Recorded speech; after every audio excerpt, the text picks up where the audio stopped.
cái này nơiក្នុងកម្មវិធីថ្ងៃនេះគឺយើងបានជ្រាបជ្រាបពីបញ្ហាដែលយើងគ្រប់គ្នាគួរតែ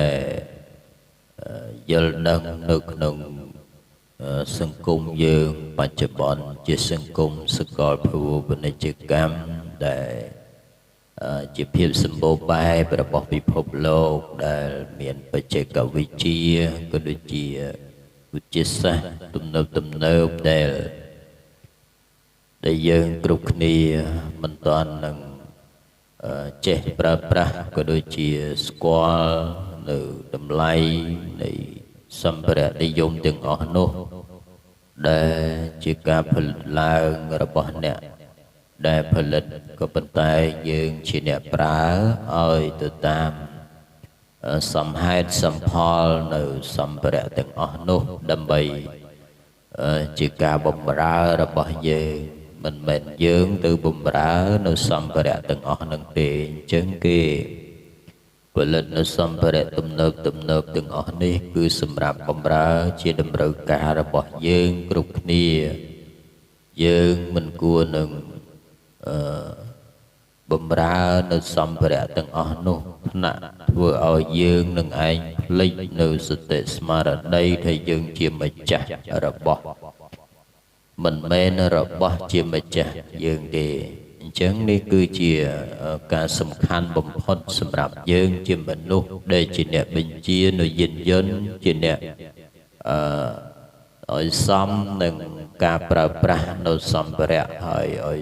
មានភាពតន់សម័យគឺយើងត្រូវដឹងអំពីតម្លៃរបស់វាយល់ដឹងអំពីគុណភាពរបស់វានិងសមត្ថភាពរបស់វាដែលនឹងអាចធ្វើអ្វីបានខ្លះឲ្យសមនឹង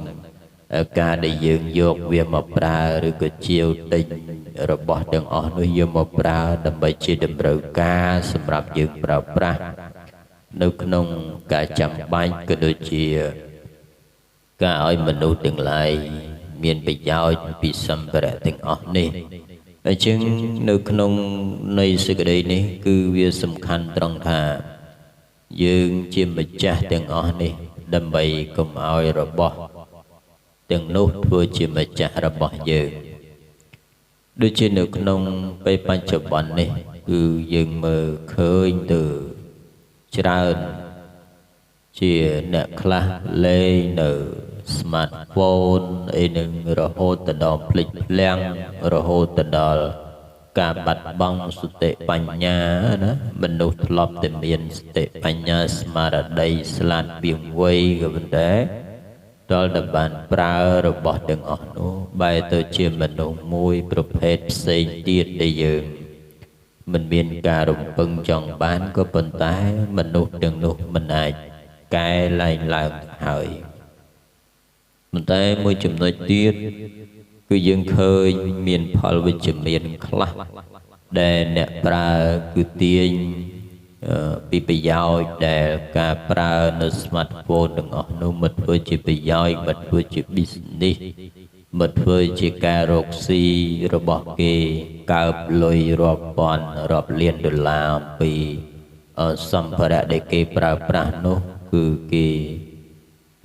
ចេះរកនៅអត្ថប្រយោជន៍ដែលចេញអំពីសម្ភារៈរបស់គេនោះឯងនេះគឺគេគិតអំពីផលដែលការខិតខំប្រឹងប្រែងរបស់គេហើយក៏ជាជំនួយរបស់គេដែលមានការផ្សព្វផ្សាយទូលំទូលាយពេញសកលលោកអញ្ចឹងមនុស្សទាំងឡាយត្រូវតែទាញនៅប្រយោជន៍ពីសម្ភារៈទាំងអស់នោះទៅធ្វើឲ្យជីវិតយើងនឹងឯងមានក្តីសុខយើងមិនមែនមានក្តីសុខដោយសារតែរបស់នេះបញ្ជាឬទេអញ្ចឹងយើងត្រូវបញ្ជាវាឲ្យរកលុយមកឲ្យយើងទៅមានសេចក្តីសុខសម្រាប់យើងហើយយើងការដឹងហើយថាការចំណាយទៅលើសម្ភារៈទាំងអស់នេះវាច្រើនណាស់ណា smartphone មួយតម្លៃរហូតខ្ទង់ពាន់ $10,000 ដែលយើងនិយាយនៅក្នុងសម័យបច្ចុប្បន្ននេះក៏ប៉ុន្តែអ្នកដែលគេទិញរបស់ទាំងអស់នេះថ្លៃក៏គេរកលុយពីចំណូលរបស់ទាំងអស់នោះក៏បានរាប់ពាន់រាប់លានដុល្លារដែរអញ្ចឹងគឺគេមានប្រយោជន៍ចុះយើងនេះប្រើដែរហេតុអីមិនមានប្រយោជន៍ព្រោះយើងមិនមានបញ្ញាមិនមានការពិចារណាធ្វើជារបស់ខ្លួនយើងសុខចិត្តយកខ្លួនទៅធ្វើជាខ្ញុំកញ្ចាស់របស់ទាំងអស់នោះទៅយើងប្រើទៅវាមិនមានការរីកចម្រើនវាធ្វើឲ្យយើងផុងសតិស្មារតីភ្លេចបាត់បង់នៅសតិណានិយាយលែងចេះស្ដាប់គ្នាណានេះគឺជាការដឹកនាំនៅចិត្តគំនិតរបស់យើងដែលល្អសោះធ្វើឲ្យធ្លាក់ភក់ច្រំធ្វើឲ្យមនុស្សអាប់អិតប្រាជ្ញាទៅជាមនុស្សមួយផ្សេងទៀតដែលបម្រើនៅសម្ភារៈទាំងអស់នេះអញ្ចឹងគឺមេត្តាបិតាអាណាព្យាបាលគួរតែគ្រួនក្រើនរំលឹកដាស់តឿននៅណាបុត្រាបុត្រីរបស់យើងនឹងឲ្យចេះមានប្រយោជន៍ផងព្រោះថាការប្រដែស្ដីបន្ទោសមនុស្សឡើងចង់ស្ដាប់ទៅហើយណាជួនកាលយើងត្រូវតែប្រើហិង្សានៅភាពជាម្ដាយឪពុកនោះទើបក្មេងវាចេះស្ដាប់បើយើងប្រើត្រឹមតែពាក្យសម្ដីសីលធម៌ល្អទៅវាឡើងចេះស្ដាប់ព្រោះថាពាក្យសម្ដីដែលល្អនឹងមាននៅក្នុងសង្គមណាដែលយើងដឹងថាការរស់នៅក្នុងសង្គមពីរគឺសង្គមបណ្ដាញសង្គមខាងក្នុងនិងការទំនាក់ទំនងជាមួយនឹងសង្គមខាងក្រៅមានអ្នកភូមិអ្នកស្រុកជាដើមនេះ